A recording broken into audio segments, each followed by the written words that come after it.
Okay, good evening, everybody, and welcome to the Al-Pam News Network.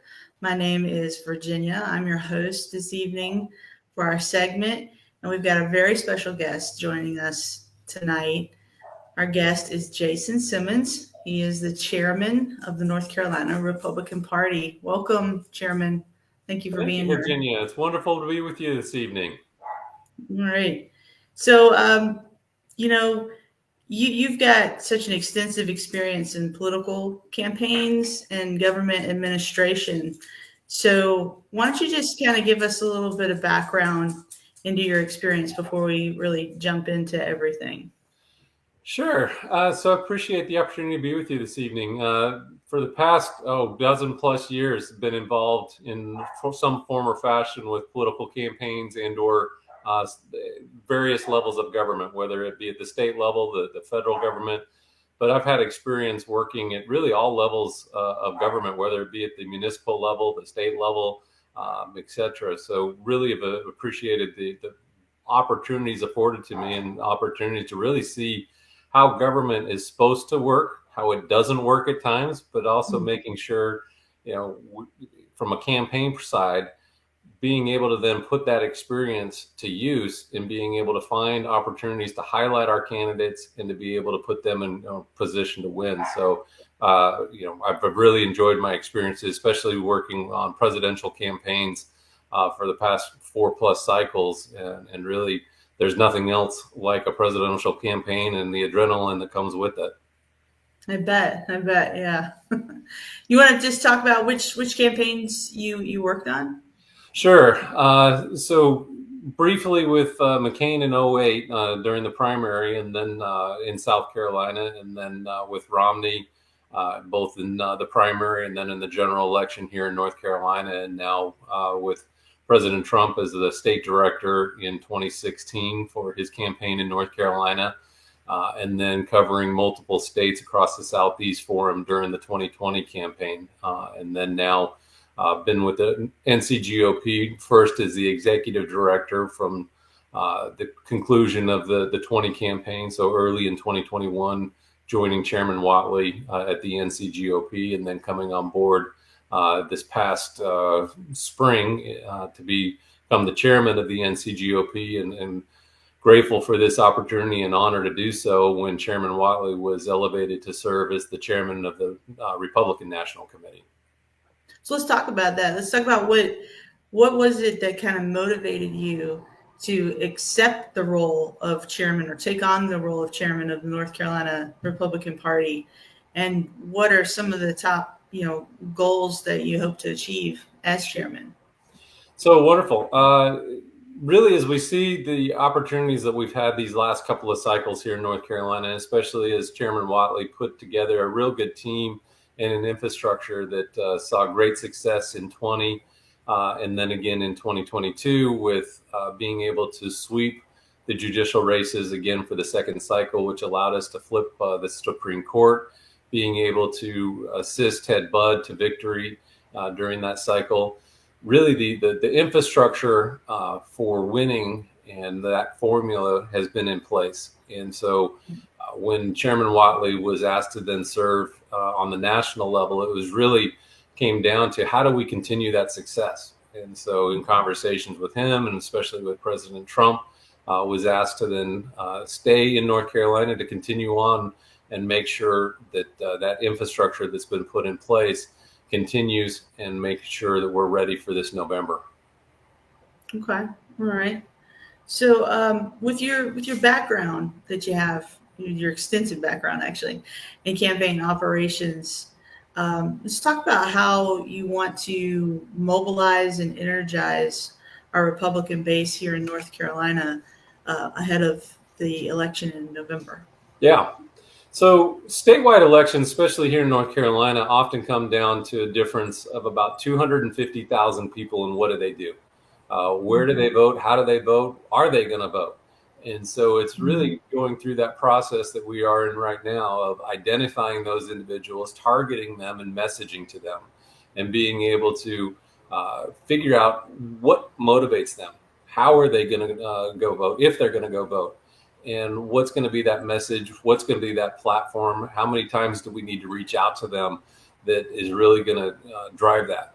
And large part of that really is the individual conversations that people have with their friends, with their family, with the people that they go to church with, and being able to have those direct conversations and being able to open their mouth, and especially this election cycle where there's so much at stake. We see what the Democrats have done to the country, and Joe Biden, especially these last 4 years, and it's troublesome. You see where you go to the gas station, you're paying more. You go to the grocery store, you're paying more. Everything that we do, we are paying more than we were 4 years ago, to the tune of $1,000 more for the same goods and services per month than 4 years ago. That's not sustainable. And so as we look at the opportunities in front of us, it's being able to engage in those conversations, figure out how and where and when are we going to get these people to go out and vote, and go talk to them and get them to do so. Okay. All right. So the chairman of the NCGOP oversees the operations of the NCGOP. So let's talk about how the party itself works to ensure effective communication as well as collaboration throughout the different levels of our party, particularly during the times of political challenges. Yeah, so you look at the state party, we have a wonderful infrastructure of county parties, district parties, and the precincts. And really, the elections come down to making sure that the 2,600 precincts that we have across the state are organized, that they have precinct chairs, volunteers throughout them. And so from a state party side, it's really making sure that we're supporting our county parties and assisting them with recruiting, training, and then helping to assist in deploying those volunteers. So we spend a lot of time, especially with our county party leaders, working with them, talking to them regularly, monthly phone calls that we have across the state with them to make sure that we're getting out the information, as well as regular communication emails from our communications team sharing, hey, here's the latest talking points about Joe Biden, Josh Stein, any of the Democrat candidates across the state, and especially right there in NC1, what's going on with Don Davis. What's the latest vote that he's taking that especially we would have concerns about, and making sure that we're able to highlight those, especially policy differences that matter to individual voters, those pocketbook issues that are going to impact them going forward. And so from the state party side, it's again, working with our county parties, working with our precincts to make sure that they're organized and ready to get out the vote and protect the vote this November. Okay. All right. So North Carolina is really diverse in our state, and we have a wide range of political views across the state. And one of the things I love about the North Carolina Republican Party is that we are a big tent, and we take everybody in under our tent. So let's talk about how North Carolina Republican Party unites Republicans across all these different demographics and regions that we have in our state in order to advance our conservative platform and our mission. Yeah, so as you look at kind of the makeup of North Carolina, again, from just a pure voter registration perspective, Republican Party is only 30% of the electorate. We can't just focus on that 30% and expect that we're going to win. We do a great job mobilizing and engaging the Republican voters, and we see a significant overperformance every election cycle of getting Republicans out to vote. But then elections are won and lost really by those unaffiliated voters and even the swing Democrats, especially as across the NC1, where you've got a lot of old Dixiecrat Democrats who are still registered as Democrats, but that party left them a long time ago.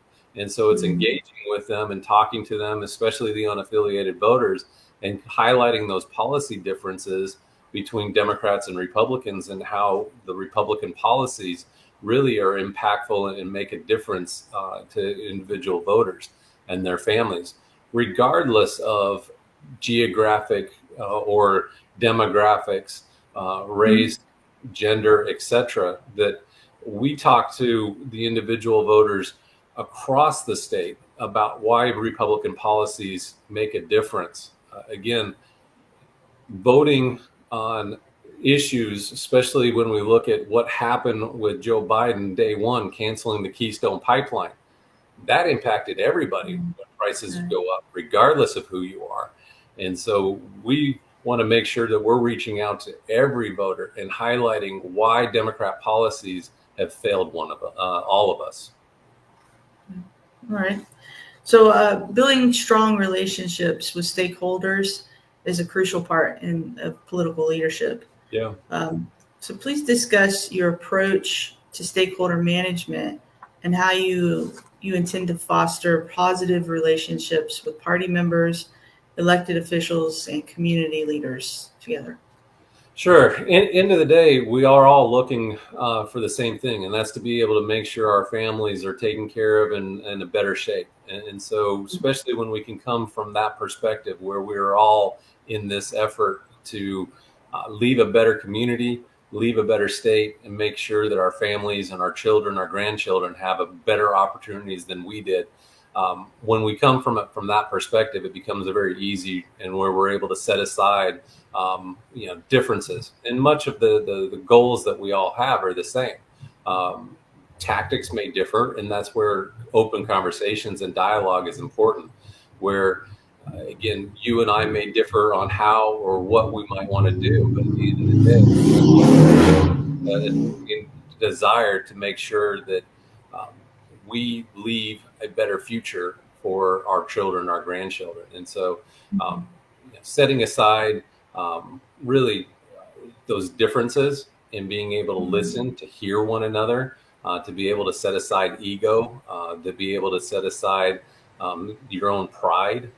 And oftentimes that's what gets in the way, is our own ego and pride, when we stop listening and hearing what the other person is saying. So to me, it's really important to be able to understand, because everybody has a unique perspective, and there's always some nugget that you can take that's going to be an opportunity for improvement. Okay. So we're going to touch on just a different side of who you are, just as a human being. Okay. So when you're not doing politics, which I know is probably 2% of your life, Ask my wife. I think she might differ on that right now. Yeah. So what do you do in your free time, if you even have any free time, Chairman? Sure. It's family. I mean, that's ultimately what it comes down to. I'm blessed with a wonderful family, patient wife, and two wonderful and beautiful daughters who I absolutely adore. And oldest one is off in college, so often miss her. But the youngest one is a athlete, and so a lot of the weekends are spent traveling in support of her and cheering her on and watching her, and a lot of joy and excitement from that. So ultimately, it's really family. Where if I'm not doing something in the political sphere, my job, etc., it's with family. Okay. And in North Carolina, we have the opportunity really to have a lot of diversity in our cuisine. So, I mean, I live on the coast, and you're there in the central part of the state. And, what would you say is one of your favorite local dishes, where you, at least, let's talk about what's a favorite local dish here on the East Coast first for you. So you blessed, as you say, to have some wonderful seafood. I love going out to the coast and finding, especially those little hole in the walls, and being able to get fresh seafood. So you are very blessed on that front. And then as you travel the state, you love to find those little barbecue places across our wonderful state, and try, what the latest and greatest is. Love the Eastern North style barbecue. Western, okay. And that gold sauce stuff that South Carolina produces, no thanks. Hard pass on that. That's not barbecue.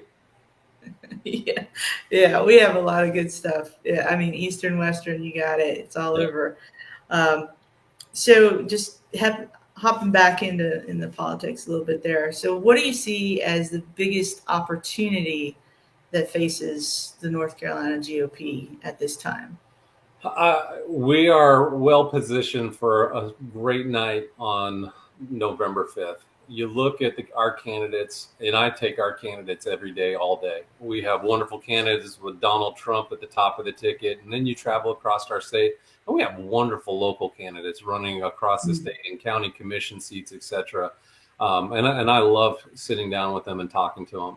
But again, you look at our candidates, you look at the policies, putting parents first, putting our students first, being able to highlight, how and where it's so important to be able to put our families first. And that's really what we'll be focusing on throughout these next several months, is making sure to highlight how the North Carolina Republican Party and Republicans' policies put the family first, making sure to provide strong economic opportunities, being able to ensure security. I mean, we haven't even talked about the struggles that we're seeing across our state because of the willful dereliction of duty by Joe Biden on our southern border and the crisis that he's created with the migrant crimes across our state and across our country, the fentanyl that is pouring across the border that's killing so many of our friends, our family members, our loved ones across our state.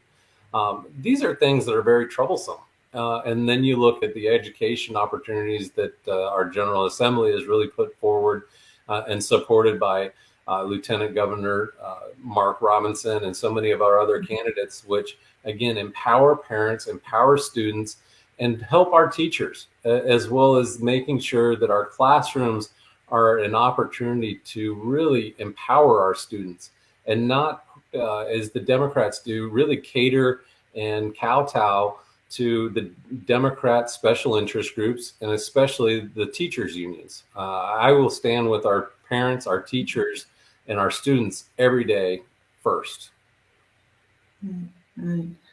So I'm here in Pasquotank County, and so I just had someone call me today and said, "Did you hear that the Democrat Party chair of the state, they've got Pasquotank in the crosshairs?" And I was like, "Yeah, I heard about that." So what do you see as one of the biggest challenges for the Republican Party coming up right now? So, complacency. You see the polls, and folks say, "Oh, okay, well, we're fine." President Trump, he's up 4, 8 points depending upon the poll. Don't believe it, folks. Yes, we're in great shape. Yes, President Trump is doing a wonderful job. But when you see polls that continue to put President Trump at those margins, it's well deserved and well earned, especially with just the failures of Joe Biden. But when we start to believe that somehow President Trump is going to win by such a large margin, people then start to become complacent. They don't think that they need to do as much. They don't think that they need to actually then go vote themselves. Yeah, I don't need to worry about it. Right. So it's making sure that we don't become complacent, that we're continuing to push hard and make sure that we squeeze every vote across our wonderful state, and especially right there in Pasquotank, because yes, you have the Democrat Party who would want you to believe that they're going to be competitive in rural North Carolina across our state. Don't believe the hype, folks, right. Especially where you have the state party chair there who would rather let you believe that. But at the end of the day, those Democrat policies are not going to be better and helpful for our rural communities across our wonderful state. You guys almost can look at those challenges actually as our strength. It'll motivate people. This is how I see it. But so is there anything else that we've maybe not touched on here this evening that you want to leave people with? You have the floor, Chairman. No, I appreciate it. Again, as I talked about, in order to become engaged, reach out to our county parties. Go to nc.gop, sign up to volunteer. We'll get you plugged in with our teams across the state. We need help with all of our candidates. They all need your help, both knocking doors, making phone calls, as well as the financial investments to make sure that they can get their message out. From the party perspective, we're going to be, again, focusing very hard on making sure we drive up the Republican vote and margins there. Our candidates are going to need your help to especially reach out to those persuadable voters, those voters who continue to say, well, I don't know. We need to reach out to them and especially our candidates do a great job on the persuasion and the messaging to them. And so I look forward to this opportunity that we have in front of us. I'm excited and very much looking forward to election night to be able to celebrate with all of our candidates up and down the ballot, knowing that it's really a direct result of the hard work of our candidates and all of our wonderful parties across this state who do a fantastic job, especially you, Virginia. I'm especially appreciative of everything that you're doing in Pasquotank County, as well as all of our other county chairs, especially across the eastern portion of our state.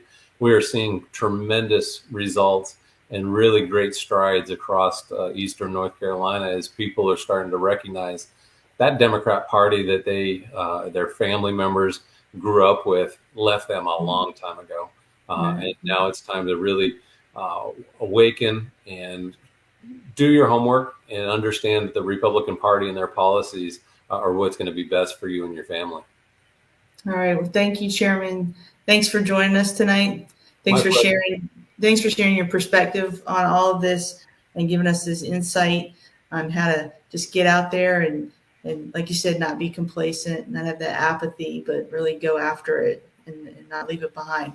So, as we look forward to the future of North Carolina, like I said, let's remain engaged. Let's keep being informed, and let's get active in our county parties, our district parties, and in our state party, so that we can shape the direction of North Carolina for a conservative direction. So until next time, this is Virginia, and I'm signing off. Thank you, Chairman. Thank you.